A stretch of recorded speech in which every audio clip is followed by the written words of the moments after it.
Bonjour à tous, je reviens avec une vidéo, ma troisième vidéo sur l'alimentation sur la sleeve. J'ai eu beaucoup de questions, beaucoup de commentaires super gentils. Je remercie d'ailleurs toutes les personnes qui m'ont envoyé des gentils messages. Je n'en ai eu aucun négatif et ça fait vraiment plaisir. Donc j'ai eu plusieurs questions, il y en a à qui j'ai répondu sur Facebook. Et en fait je voulais préciser que Facebook, en fait j'ai supprimé mon compte pour des raisons personnelles et donc du coup ceux qui veulent me joindre, ça se passera soit sur YouTube, vous avez une messagerie YouTube, de toute façon c'est dedans, c'est obligatoire, ou alors vous pouvez me joindre sur Google+. Voilà, après je n'ai pas d'autres moyens de contact, ou alors en commentaire sous la vidéo, et dans ces cas-là bien sûr si vous avez une adresse mail etc que vous voulez me la donner pour communiquer plus amplement, il n'y a pas de souci, je prendrai et je viendrai vers vous. Donc on va commencer. Alors d'abord je vais faire un petit récapitulatif sur moi. Enfin un petit récapitulatif. Ça fait quand même long, ça fait 2-3 mois que j'ai posté ma dernière vidéo, donc en 2-3 mois il s'est passé quand même des choses. Jusqu'à présent, j'ai un poids qui stagne en fait, mais je perds pas trop en poids, je perds en masse, c'est-à-dire que mes proches le voient eux, moi je le vois pas sur la balance, enfin je le vois sur la balance, il y a quoi, 1 kilo, ouais, je suis à 82 kg 500, donc ça fait 7 mois, ma diététicienne elle pense que 80 ça sera très bien, je fais 1m70, elle veut pas que je descende plus, enfin je peux descendre plus, mais pour elle, c'est très bien. Ça sert à rien que ça devienne une obsession non plus. Et moi, je me sens très bien dans mon nouveau corps, donc c'est vraiment agréable. Et voilà, j'ai pas forcément non plus d'aller au-delà, bien sûr. Après, c'est vraiment côté esthétique et je suis pas quelqu'un qui est basé là-dessus, donc je suis bien comme ça. Donc voilà, donc comme je vous disais, je suis à 82 kg 500, ça fait 7 mois, et ça fait 7 mois, non, ça fait 8 mois, 8 mois hier, ouais, 8 mois hier déjà, ça passe carrément vite, donc du coup, voilà, 82, je me déplais pas, je suis bien comme ça. Donc j'avais noté, parce que j'ai un petit truc pour pas oublier plein de choses, pour pas m'éparpiller. Donc il y avait quelqu'un qui m'avait demandé les arrêts de travail. Donc oui, à la sortie de l'hôpital, bien sûr, on a un arrêt de travail. Enfin, à chaque fois, je réponds pour moi ce qui m'est arrivé. Après, ça peut changer d'une personne à l'autre et ça peut changer aussi d'une opération à l'autre. Bien sûr, un bypass, ça va être plus longtemps, je pense, parce que l'opération est beaucoup plus lourde, et un anneau, ça va être moins longtemps parce que l'anneau, c'est une opération qui est réversible, pas irréversible. Donc forcément, c'est beaucoup moins lourd à supporter. Donc l'arrêt de travail, moi quand je suis restée 4 jours à l'hôpital, et quand je suis sortie de l'hôpital, le dernier rendez-vous que j'ai eu avec monsieur, je ne dirai pas son nom, mais voilà, mon chirurgien, il m'a dit je vous arrête pour 1 mois, donc il m'a fait un arrêt de travail pour 1 mois. Et donc voilà, ça s'est très bien passé, et au bout de... Je veux dire, oui, c'est vrai que la première semaine, on marche un peu comme une petite grand-mère, on est un peu, on a mal partout, on redécouvre son corps, parce que c'est des nouvelles sensations, il y a les cicatrices, etc. Ça fait pas mal, hein, moi j'avais aucune douleur, moi je pétais la forme, franchement, j'étais tellement prête dans ma tête qu'en fait tout s'est déroulé à merveille. Et ça, je pense que c'est super important, et que tous les chirurgiens vous le diront. N'importe quelle guérison, ça passe par le cerveau, et si vous êtes prêt à vous battre et à être joyeux, etc., tout va couler tout seul, et même si vous avez un petit truc qui vous arrive, ça vous passe au-dessus, et voilà quoi. Donc oui, j'étais fatiguée, voilà, la première semaine, c'est vrai que c'est pas facile, en plus on mange que liquide, donc c'est très affaiblissant, mais le fait d'être rentré chez soi, c'est un soulagement, et je pense que on est tellement mieux chez soi qu'à l'hôpital, avec ses proches, que ce soit ses enfants, son mari ou sa femme pour les hommes. Non, c'est vraiment agréable, et c'est notre lit, c'est un autre confort, on n'est pas dérangé par les infirmières toutes les 5 minutes, enfin voilà. Donc arrêt de travail 1 mois. J'ai noté aussi de la fatigue, on m'avait posé la question pour la fatigue. Donc effectivement...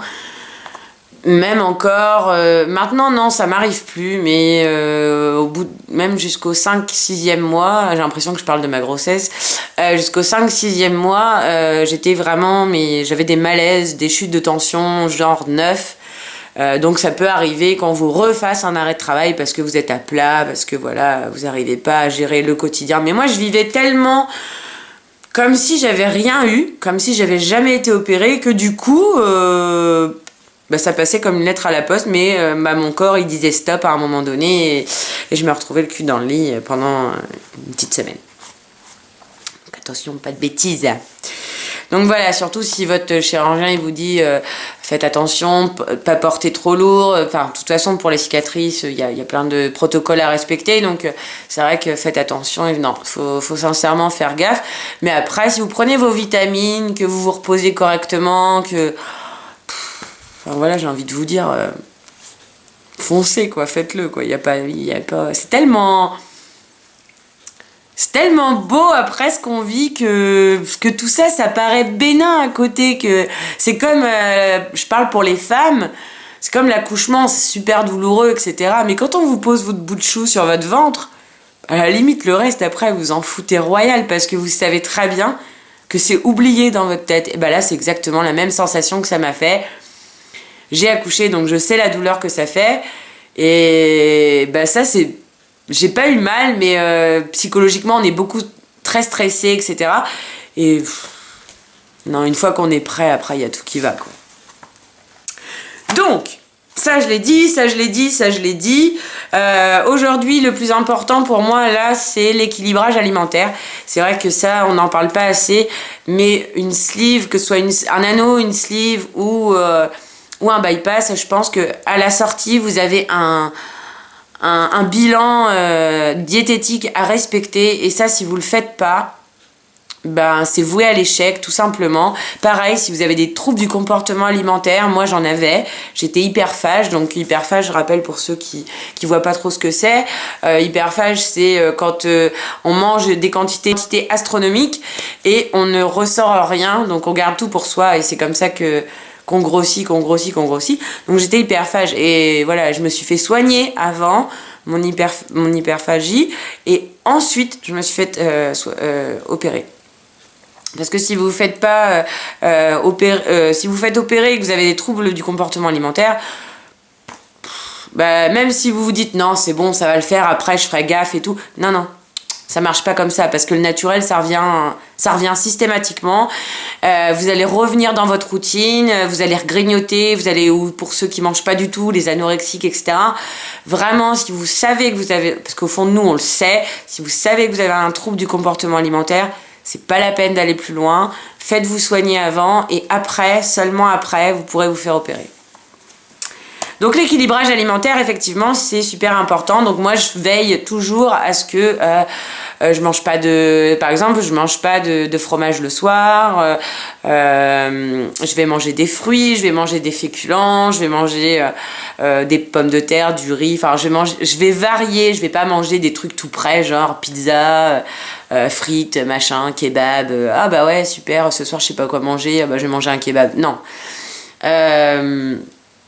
Ça m'arrive, attention, je ne suis pas menteuse non plus, ça m'arrive de craquer, de dire tiens, ce soir un petit apéro avec mon mari, machin, on va manger des biscuits apéro. Ça m'arrive de manger avec mes enfants, ma fille, etc., des chocobons. Hein, je mens pas, hein. Le paquet il est là parce que c'est bientôt Noël. Je suis cinglée de Noël, j'adore cette période. Donc forcément, beaucoup de chocolat, beaucoup de, voilà, des petits fours, des machins, bon. Donc ouais, ça va vite, mais non, quand j'ai fait un écart, le lendemain, ou même toute la semaine, moi, parce que je me suis très sévère avec moi-même, donc toute la semaine, ça va être, attention, c'est tac, tac, tac, tac, tac, c'est strict, c'est fruits, légumes, petites portions, enfin, c'est pareil parce que, c'est ça que je voulais vous dire aussi, c'est que quand là ça fait 8 mois, donc en fait si vous voulez, forcément la quantité de nourriture que vous aviez au départ c'était genre ça, et maintenant c'est passé à ça parce que c'est normal que ça grossisse.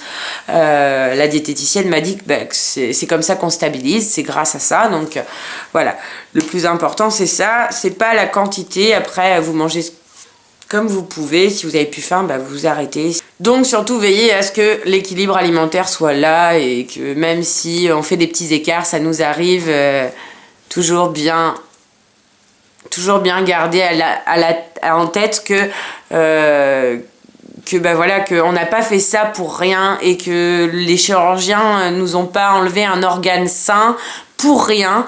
Donc même s'il était dilaté, il était sain, et qu'il y a des gens qui demandent des organes. Donc s'il vous plaît, respectez le travail du chirurgien et faites attention à vous et mangez, mais on doit manger pour vivre et pas vivre pour manger, d'accord? Donc j'ai fait une petite catégorie de points positifs et de points négatifs à post 8 mois. Donc on va commencer par ce qui plaît toujours le plus, les points positifs. Donc bien évidemment la descente de kilos, rien que le premier mois, moi j'ai perdu 12 kilos, donc forcément c'est l'extase, c'est la joie, le bonheur, c'est tout ce que vous voulez. C'est vraiment super, c'est quand vous montez sur la balance et que vous voyez votre poids qui descend, vous dites non mais c'est pas possible là. Hier j'ai mangé ça, j'ai mangé un chocobon, c'est pas possible. Si, c'est possible, ouais. Ouais, parce que t'en manges qu'un, tu manges plus le paquet, quoi. Voilà. Ensuite, les vêtements... Oula, je suis floue. Non, ça y est, c'est revenu. Les vêtements, parce que forcément, ta garde-robe, elle va changer. Ouais, fini les grandes tailles. Maintenant, tu passes aux petites tailles. Donc du coup, t'arrives dans le magasin... tu te dis... tu te diriges toujours vers les grandes tailles, parce que toi, dans ta tête, pour toi, t'es toujours obèse, quoi. T'arrives aux 50, machin. Non, c'est vrai, c'est pas là. Alors tu cherches 46, 44. Hein? Excusez-moi, madame. 42, c'est. Ah non, là, vous êtes dans les grandes tailles, madame. 42, c'est là-bas.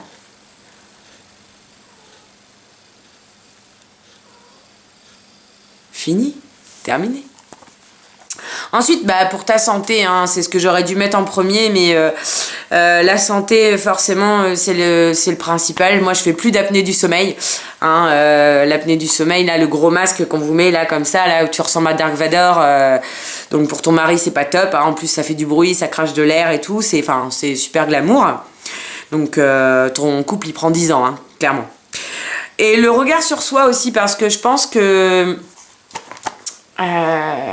j'avais vraiment pas bonne estime de moi. Je me disais t'es qu'une grosse vache, on se le dit tous, faut pas se leurrer, t'es qu'une grosse vache, regarde-moi ça, t'as de graisse et tout.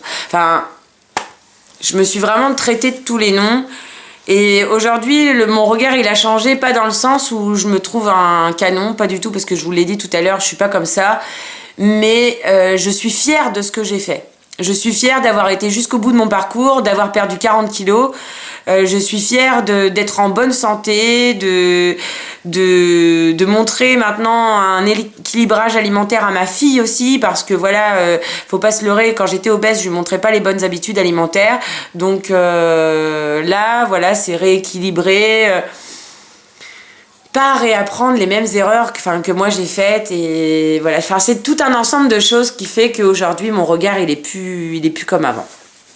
Et puis le regard que mon mari il a sur moi aussi, pas qu'il a changé parce qu'il m'aime toujours autant, mais il y a quand même cette étincelle qui est revenue, parce que il y a une complicité dans le couple qui se crée grâce aux choses qui nous arrivent dans la vie.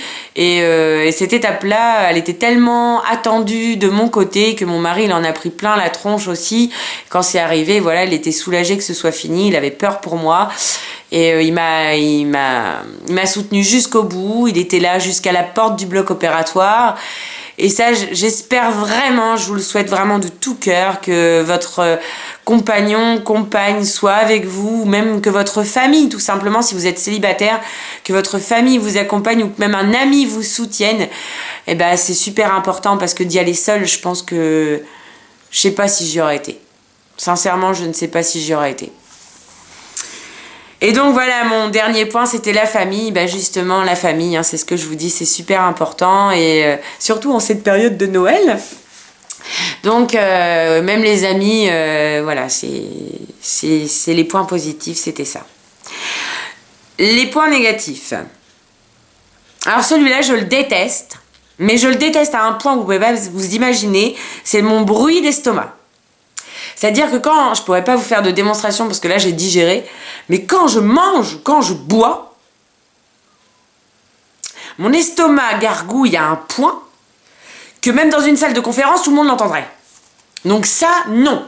Ça, j'ai rendez-vous là bientôt avec le chirurgien, je vais lui demander pourquoi ça m'énerve, ça m'énerve, ça m'énerve. Je sature. Je sature. Genre t'es en cours, parce que moi j'ai encore des cours, t'es en cours, t'as pas de bruit, t'es en contrôle, et là t'as le vieil estomac qui fait des... Tout le monde te regarde. T'as pas mangé ce matin? Si, j'ai mangé, oui. Oui, j'ai mangé.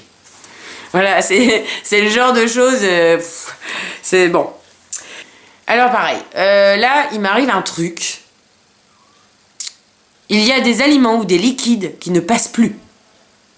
Va comprendre pourquoi, Charles. Moi, c'est le vin. Alors, la diététicienne me dit mais vous en avez pas trop besoin de vin. L'air de dire mais t'es une alcoolique ou quoi? Non, j'en veux pas, c'est pas ça. C'est que bah, j'aime bien, comme tous les bons Français, boire un verre de vin avec mon fromage. Je ne peux pas. Sinon, si je l'avale... J'avale une gorgée, et ben je peux vous dire que c'est comme si vous me mettiez de l'acide dans l'estomac. Et là, j'ai des brûlures toute la soirée, et là, c'est pas la peine. Hein, voilà. Donc, ça pourrait arriver que vous ayez, après cette opération, des aliments ou des liquides qui ne passent plus. Je cherche pas à comprendre. Si j'arrive à savoir pourquoi, je vous le dirai dans une prochaine vidéo. Le sport. Alors le sport. Alors moi, la fille qui commence tout puis qui finit jamais rien. J'avais commencé de la Zumba. J'avais commencé de la course à pied. J'avais tout acheté. Hein. Mais tu sais, même genre le bracelet là que t'achètes et que tu mets autour du bras pour mettre ton portable, pour faire style... ouais, je suis une grande sportive et tout. Bah, il est au fond d'un placard. Je sais pas où il est. Donc voilà, c'est le sport, bah faut vous motiver, faut le faire à plusieurs, faut... De toute façon, t'aimes ou t'aimes pas le sport, hein, c'est comme ça, je pense que je me suis résignée. Toujours froid. Ah ouais, parce que j'ai toujours froid. Là, je vous parle, j'ai les mains glacées. Bon, c'est l'hiver, ok. Mais mon mari pète les plombs parce que je mets 3 couettes. Ouais, 3 couettes. J'ai tout le temps froid. Bon, bah ça, on m'a dit que c'était dû il y a moins de calories, donc forcément, bah, mon corps il a besoin de chaleur, quoi. Donc, il réclame et donc il a froid. Et j'ai tout le temps froid. Donc, je suis tout le temps obligée de mettre des gros pulls et tout. Les kilos qui descendent plus doucement. Donc oui, maintenant, au bout de 6-7 mois, ça va plus être... Je suis vachement près, non? Genre, vous allez voir ma face en grand écran. Donc, les kilos qui descendent plus doucement, c'est vrai que c'est pénible. Mais en même temps, ça descend encore. Donc, pas de panique. Il y a des moments aussi où il y a des gens qui ont des paliers. Donc, les paliers, c'est ton poids qui s'arrête à un certain moment pendant un certain temps. Parce que ton corps dit stop, tout simplement. Mais, il enregistre. Et d'un coup, il redescend les kilos. Donc moi, ça descend genre 200 grammes, 500 grammes, des fois 1 kilo quand j'ai une gastro. Enfin, c'est minime, hein, c'est plus des 12 kilos comme ça aurait été trop beau, mais c'est plus des 12 kilos comme au départ. Donc voilà, j'ai dit à peu près tout ce que j'avais à dire. J'espère que vous avez aimé cette vidéo, que j'ai pu vous renseigner le plus possible sur la sleeve. Ne perdez pas de vue que rien rien n'est battu, rien n'est... Voilà, il faut vous battre. Quand on veut quelque chose, je pense qu'il faut se battre, il faut jusqu'au bout. Et lâchez rien. Et même si personne vous soutient, sachez que moi, je vous soutiens et que si vous avez besoin de quoi que ce soit, d'un soutien moral, franchement, je répondrai. Je me connecte tous les jours à YouTube et s'il y a besoin d'un soutien, je suis là. S'il y a besoin de refaire une vidéo, je referai une vidéo. Il n'y a aucun souci. Donc voilà. Avant de vous laisser quand même, vu que je vous ai dit que j'aimais beaucoup les chocolats de Noël et que j'aimais cette période, je vais vous faire voir mon sapin de Noël. Regardez mon sapin de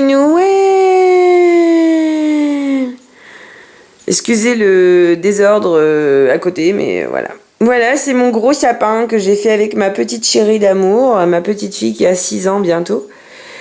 Et donc voilà, j'étais contente de vous montrer mon sapin de Noël. Donc je vous fais des gros bisous et je vous dis à très bientôt. Bye bye.